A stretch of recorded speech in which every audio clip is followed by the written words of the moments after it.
On September 14, 1954, the cameras in Isolation Room B went dark.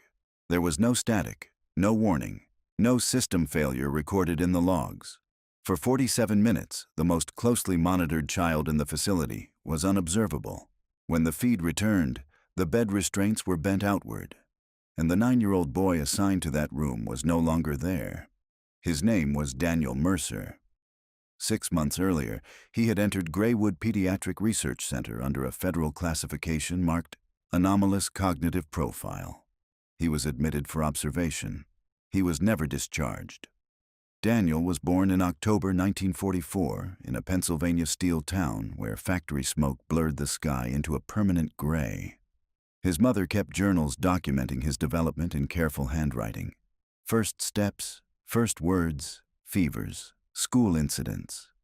Those journals would later become the only complete record of his life. From early childhood, Daniel reacted to events before they occurred. Not guessed, not predicted in the casual sense. Reacted. Teachers noticed it first. He would tense before loud noises, turn toward doors before someone entered. Once, during a routine fire drill, he stood up calmly and walked toward the exit several seconds before the alarm sounded. It happened too consistently to ignore. A state psychologist evaluated him in early 1954. The report avoided words like delusion or disorder. Instead, it described irregular response latency, inconsistent with normal cognitive processing. The phrasing suggested anticipation beyond observable sensory input. The file was flagged and forwarded. 2 weeks later, federal representatives visited the Mercer home. They described a temporary research program for exceptional neurological cases. It was presented as advanced, confidential, and beneficial. Daniel would remain under observation for 2 weeks. He stayed 6 months. Graywood Pediatric Research Center was not publicly advertised. It was located beyond the nearest town limits, surrounded by forest and fencing obscured by tree cover. Officially, it studied pediatric neurological disorders. Internally, it had recently received Cold War research funding. Daniel was placed in Isolation Room B. No windows. Lights active 24 hours a day. Continuous monitoring through one-way glass and ceiling-mounted camera. Initial evaluations described him as calm, compliant, emotionally flat under stress testing. But data logs began revealing something statistically impossible. During randomized auditory stimulus tests, loud sounds delivered at irregular intervals, Daniel's physiological response preceded the stimulus. His pulse spiked before the sound. His shoulders tensed before impact. Researchers adjusted timing patterns. They randomized sequences. They altered rooms and personnel. The anticipatory gap remained. In June 1954, his file was reassigned under a new internal header, Project Precursor. The objective was simple in theory and radical in implication: determine whether predictive cognition could be isolated and amplified. If a human mind could perceive events seconds before they unfolded, the military value would be incalculable. Testing intensified. Sleep deprivation cycles were introduced. Lighting shifts occurred without pattern. Sudden cold air blasts, metallic crashes, unpredictable environmental disruptions. The goal was to destabilize him and measure whether the anomaly strengthened or collapsed. Instead, it sharpened. Daniel began reacting earlier. 3 seconds, 4 seconds, once, nearly 5. The margin was small but consistent. Staff grew uneasy. Several technicians noted a recurring behavior. Daniel would often look directly at the observation glass before tests were initiated, as if aware of the exact moment a decision had been made in the adjacent room. He would stare at the camera lens before unscheduled interventions, heart rate already elevated. Internal memos show concern about information leakage. None was found. Then something changed. In early August, Daniel stopped speaking. Not gradually, not emotionally. He simply ceased. Neurological scans showed no damage. He continued eating, continued sleeping when allowed, continued complying with positioning instructions. But he no longer responded verbally. His biometric data, however, became more erratic. Heart rate spikes began occurring minutes before scheduled tests, even when the schedule had been altered moments prior.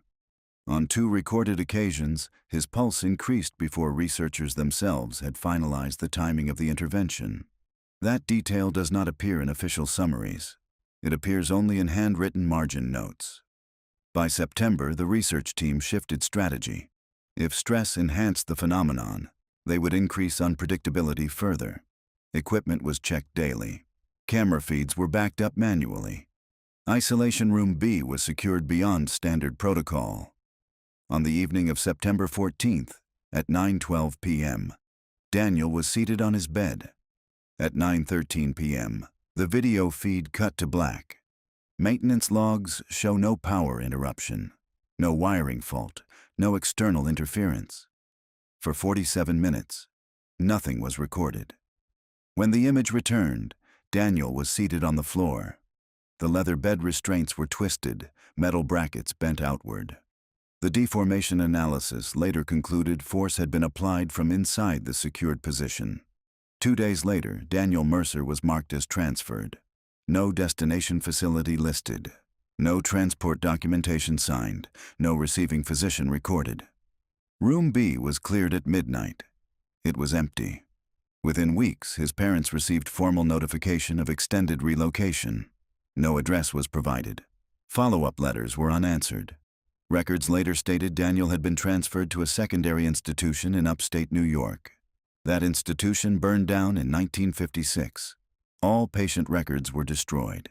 No insurance archive lists Daniel Mercer among residents. In 1962, Graywood Pediatric Research Center ceased operations. The property was sold to a private defense contractor. Buildings were demolished. Structural blueprints were not preserved. In 1991, during a closed Senate inquiry into classified Cold War research programs, a former nurse from Graywood referenced Daniel Mercer by name. She described increasing tension among senior researchers in the weeks before his disappearance. According to her testimony, they had begun to fear that Daniel was not merely anticipating stimuli. They feared he was anticipating decisions. 3 months later, she amended her statement to reflect uncertainty. Today, federal archives contain a single partial intake entry. Daniel Mercer, March 1954. The following page is missing. No death certificate exists under his name. No adult employment record. No Social Security activity beyond childhood registration. Only one additional anomaly remains. A declassified procurement document from late September 1954 references an unscheduled transfer of Subject DM to a restricted project site not listed in Graywood's administrative network. The destination is redacted. The date matches 2 days after the camera blackout. There is no confirmation the subject arrived. If Daniel's anomaly was genuine, if he perceived the immediate future in fragments, then he would have sensed the escalation of tests. He would have sensed the fear. He would have sensed the moment the decision was made to move him beyond observation. And on September 14th, during those 47 unrecorded minutes, something occurred that the research team did not anticipate. Because sometimes an experiment fails, and sometimes it succeeds in a way no one controlling it understands. Daniel Mercer entered Graywood as a 9-year-old anomaly. He left as an absence in federal history, and somewhere in an archive marked classified, there is likely a page that explains those missing 47 minutes. That page has never been released, but its removal suggests one thing clearly. Whatever happened in Isolation Room B was not supposed to be predicted.